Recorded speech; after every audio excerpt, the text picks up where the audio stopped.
Renan, primeira pergunta que a gente quer te fazer o seguinte: a gente vem vivendo desde 2000, a gente pode dizer que desde 2010, com mais intensidade, uma polarização no Brasil que ela só foi crescendo a ponto de chegar a 2018, né? E agora, 2022 e agora 2026, praticamente fazendo com que o Brasil, ou se pelo menos se demonstrando como se o Brasil tivesse apenas dois lados, os lulistas e os bolsonaristas. É claro que vocês são um partido alinhado às ideias de direita, mas que não estão alinhados diretamente ao bolsonarismo. Como que é possível romper essa polaridade entre Lula e Bolsonaro, seja com qualquer nome Bolsonaro que venha, para tentar fazer furar essa bolha e trazer uma terceira opção para o país? Boa tarde. Se inscreva para entender antes de todo mundo o que o Missão está planejando para 2026 e o futuro do Brasil. Boa tarde. Primeiro, um grande prazer estar aqui com vocês conversando. Espero expor aqui nossas ideias da maneira mais clara possível. Esse é um grande desafio não só no Brasil, como no mundo todo, tá? A ideia própria de que você vive num regime em que há duas forças e você só pode escolher elas, ela é assustadora, porque se nenhuma das forças for boa, você não tem nada. Você é obrigado a escolher nem o menos pior, é o menos terrível. E hoje, as duas alternativas, e não só hoje, tá? Mas já há algum tempinho, as duas alternativas em que uma é o PT, que é o partido mais corrupto da história do Brasil, e outra é a família Bolsonaro, que ela própria também é corrupta, ela mente pra caramba, ela engana e fez um governo muito ruim junto através do Jair Bolsonaro.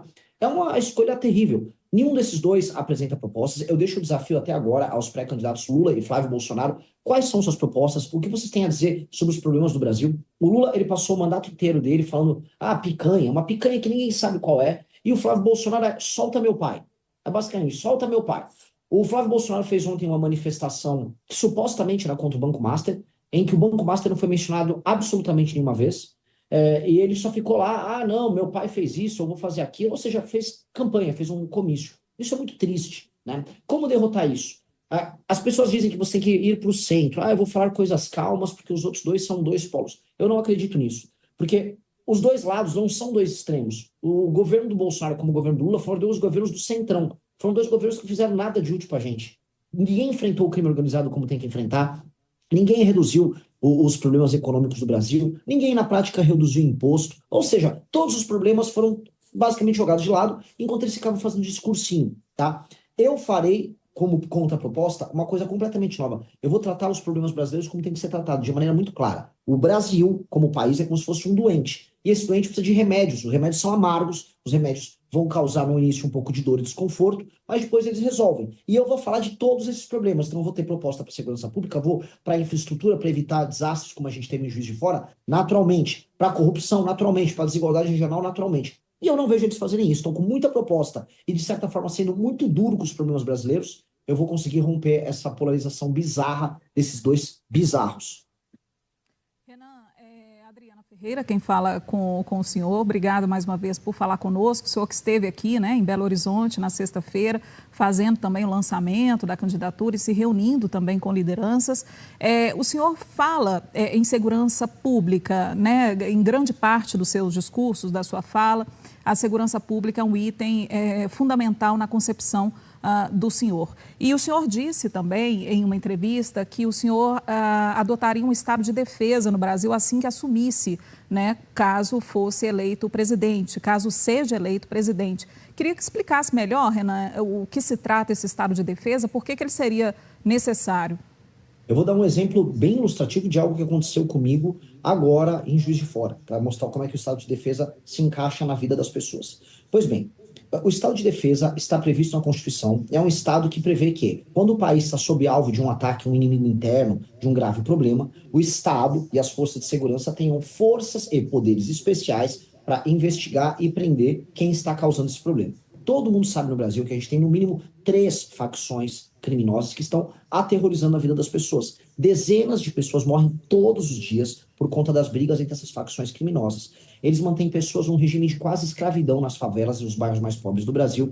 Todo mundo sabe que isso acontece. E o Estado não dispõe de meios de prender e, se for o caso, eliminar essas figuras que pertencem a essas facções criminosas. O Estado de defesa dá esse instrumento. Então, por exemplo, se um bandido se esconde na casa de uma pessoa, o Estado não precisa de um mandado especial para ir na casa daquela pessoa pegar o bandido que se escondeu durante uma operação policial. O Estado, através das forças policiais, ele pode entrar na casa e pegar o bandido e levar o bandido preso. Tá? Então, isso é apenas uma das coisas que permite. A interlocução e vamos dizer, a organização das forças de segurança estaduais e federais nas mesmas operações, mesma coisa. Isso vai nos permitir destruir as facções criminosas. Lá em Juiz de Fora, a gente foi fazer um trabalho social no bairro, né, dos Três Moinhos. Lá, subindo o bairro, já tinham uns rapazes tatuados, com aquele cabelo colorido, com um radinho avisando que tinha gente estranha subindo. Ou seja, todo mundo sabe, os próprios policiais estavam presentes e falaram, ó, são faccionados. E no caso são faccionados do Terceiro Comando Puro, TCP, que disputa lá em Juiz de Fora quem comanda aquele bairro. Ou seja, num bairro que estava sendo atingido por um problema de infraestrutura e por um desastre de uma chuva, havia o controle político de uma facção. Pois bem, com o estado de defesa, aqueles jovens com os radinhos seriam presos, mesmo se fossem menores de idade, onde se eles estivessem escondidos, a polícia poderia entrar e pegar ele. Ou seja, a gente teria meios especiais para poder eliminar o crime organizado. Ô, Renan, basicamente, é claro que esse estado de defesa, ele ainda é mais brando que o estado de sítio, né, que também está disposto na Constituição Federal. Mas lembra, estou falando que não é igual, lembra um pouco as medidas tomadas pelo Bukele lá em El Salvador. Você também é favorável que o governo atue dessa forma, como foi em El Salvador, para tentar barrar essas organizações criminosas, mesmo com o custo de extinguir direitos fundamentais da população? Sim, mesmo com esse custo. Até porque as pessoas no Brasil, elas têm direitos fundamentais apenas no papel, são direitos nominais. A nossa Constituição dá um monte de direito pra gente, né? A gente estava lá de novo em Juiz de Fora, as pessoas moravam em favelas que foram construídas na encosta, mas na Constituição diz que elas têm direito à moradia. As pessoas ficam na fila do SUS, mas diz que elas têm direito à saúde universal. As pessoas saem da escola sem saber falar português e escrever direito, mas elas têm direito à educação. No papel a gente tem muitos direitos, mas na prática, se você sair na rua com um celular, você vai ser roubado, todo mundo tem medo. Então o nosso próprio direito de ir e vir, que é um direito básico, a expressão básica da nossa liberdade, ele não existe. Então, para garantir os direitos básicos, nós precisamos fazer o uso do monopólio da força do Estado. O que é o monopólio da força do Estado? O único que pode usar força bruta contra as pessoas tem que ser o Estado. Não pode ser o Comando Vermelho, nem o PCC. Então, para fazer isso, nós temos que declarar guerra a eles. E aí nós temos que retirar da parte dessas figuras do crime organizado direitos e prerrogativas que permitem a eles se defender usando o sistema de justiça que é feito para cidadãos brasileiros, tá? Enquanto negam ao Estado brasileiro. E como é que funciona isso? De maneira clara. Quando você faz parte de uma facção e você toma um bairro ou toma uma cidade inteira, como acontece no Ceará, você impõe sua lei ali. E quando você põe uma lei num determinado bairro, a lei brasileira não vale. É por isso que esses faccionados mandam e desmandam, julgam as pessoas, determinam quem pode ficar numa casa ou não, botam até toque de recolher. Teve toque de recolher que aconteceu em Betim outro dia, eu estava comentando com o pessoal de lá. Então, veja, eles impõem a lei. Se eles impõem a lei, eles negam a lei brasileira. Se eles negam a lei brasileira, eles negam os deveres que a lei brasileira impõe a eles, mas também os direitos. E é por isso que nós vamos impor, então, o que a gente chama de direito penal do inimigo, tá? Que é uma legislação muito rápida e muito dura para destruir esse aparato de poder que foi criado para essas figuras. Isso é um momento anômalo, ou seja, um momento diferente na legislação brasileira? Claro, mas eu espero rapidamente impor a lei e ordem e tornar o país um país calmo e feliz, sem mais a existência do crime organizado. Porque só para a gente lembrar, a única vez na história republicana que o Brasil foi decretado estado de sítio foi durante o governo de Arthur Bernardes. A gente está falando da década de 1920. Aliás, Arthur Bernardes governou os 4 anos sobre o estado de sítio, né? E foi talvez um dos governos mais desastrosos da história do Brasil. Só para complementar, Adriana, me perdoe, mesmo você falando das questões dos direitos fundamentais, como, e aí de fato, eu estou fazendo uma pergunta aqui na ignorância mesmo, como que vocês vão conseguir garantir que essas pessoas estão diretamente ligadas ao crime organizado? Seja através vai haver uma integração entre Polícia Federal e Polícia dos Estados, Forças Armadas, que tipo de força verdadeiramente que vocês pretendem colocar nas ruas, já que, por exemplo, o controle das forças estaduais estão na mão dos governadores. Se os governadores não derem determinação, não vão. Vocês pretendem utilizar, por exemplo, Força Nacional de Segurança ou até mesmo as Forças Armadas para poder implementar esse estado de defesa? Só uma pequena coisa, eu não peguei o meio da sua pergunta porque estava mudo, mas eu acho que eu entendi a natureza da pergunta.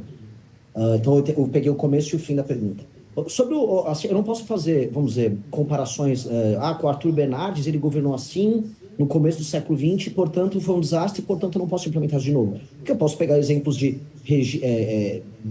governos desastrosos durante a democracia, eu não vou acabar com o regime democrático no Brasil. Eu não posso fazer esse tipo de analogia, que seria uma analogia errada e falha, que não explica as coisas. Tá? O que eu sei é que eu tenho uma situação excepcional no Brasil. São mais de 23 milhões de brasileiros vivendo sob o jugo do crime organizado.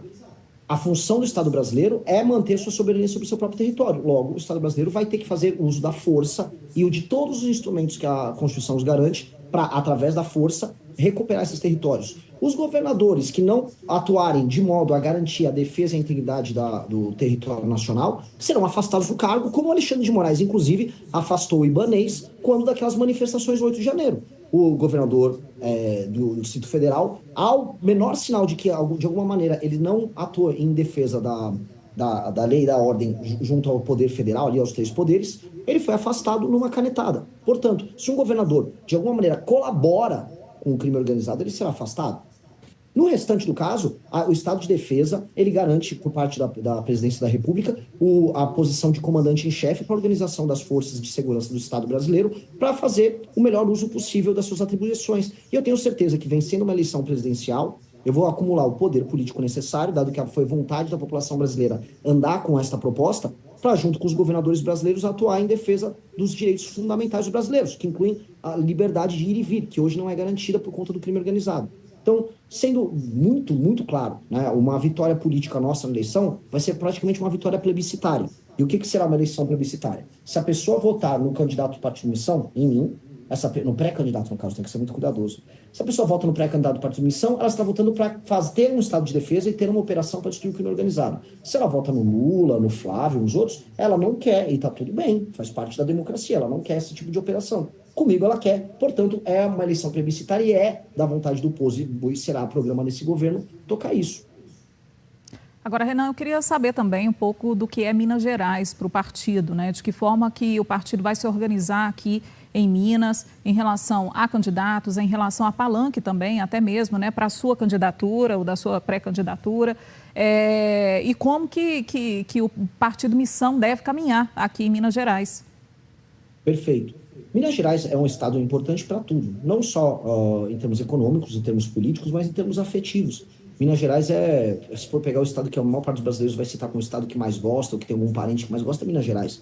Portanto, recuperar não só o orgulho dos mineiros, mas o foco que Minas Gerais teve central no seu próprio desenvolvimento é papel também nosso. Então, nós estamos lançando deputados, nós estamos lançando um pré-candidato ao governo, de modo a construir um programa que faça Minas se desenvolver novamente e o estado mineiro deixar de estar quebrado. A gente está pegando uma herança em Minas que vem do Aécio, passa da Anastasia, se acelera pelo Pimentel e que não foi resolvido pelo Zema, que é de endividamento, orçamento estourado e, no fim do dia, ausência de capacidade de investimento por parte do Estado para que você resolva problemas graves de infraestrutura que Minas Gerais tem, e a gente vê esses problemas de infraestrutura se refletirem em desastres que nós temos recorrentemente acontecendo em Minas. Talvez os 3 últimos grandes desastres nacionais, 2 aconteceram em Minas, tá? E aí, com uma infraestrutura defasada, Minas Gerais ela não consegue acompanhar o desenvolvimento de outros lugares. São Paulo, por mais que São Paulo tenha os seus problemas, a infraestrutura de São Paulo recorrentemente se renova. A linha de estradas de São Paulo se renova e até ferrovia em São Paulo está andando.